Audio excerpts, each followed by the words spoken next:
اقدر السماوات والارض، میرا پروردگار وہ ہے کہ جس نے زمین اور آسمان کے درمیان ان کی مقداروں کو معین کیا.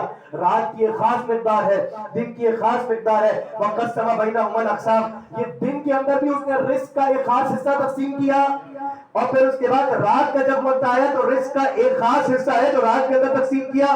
میرا پروردگار علام الغیوب ہے، میرا پروردگار دائمی ہے، میرا پروردگار اول ہے، میرا پروردگار آخر ہے. اب مجھے بتلائیے، شکم سیر ہونے کے بعد، گلے کو تر کرنے کے بعد، آسانی سے اے سی والے کمرے میں بیٹھنے کے بعد خدا کی حمد کرنا اور ہے خانوادے والوں کا مقتل دیکھ کر خدا کی حمد کرنے والے اور ہوا کرتے ہیں.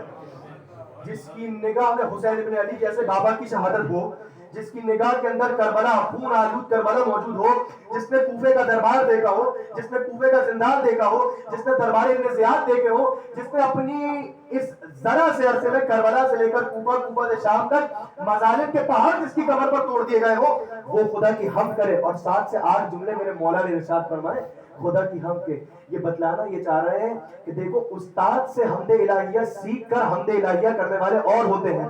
جو کسی سے سیکھ کر حمد الہیہ کرے، حالات پلٹتے ہیں، حالات تبدیل ہو جاتے ہیں، اس کی توحید کہیں جا کے گرتی ہے، اس کی حمد الہیہ کہیں جا کے گرتی ہے.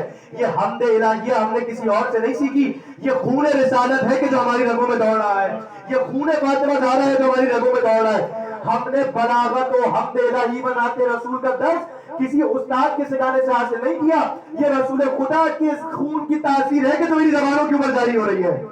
یہ امیر المومنین کے خون کی تاثیر ہے کہ جو میری زبانوں کے اوپر جاری ہو رہی ہے. میرے جد وہ ہے کہ جو کلام کرے تو نہج البلاغہ بن جائے. میں حمد کر رہا ہوں. جب پروردگار عالم کی حمد کر چکے، اس کے بعد چوتھے امام نے ایک مرتبہ گفتگو کا آغاز کیا، اور گفتگو کا آغاز ایک صلوات پڑھ دیں محمد والی.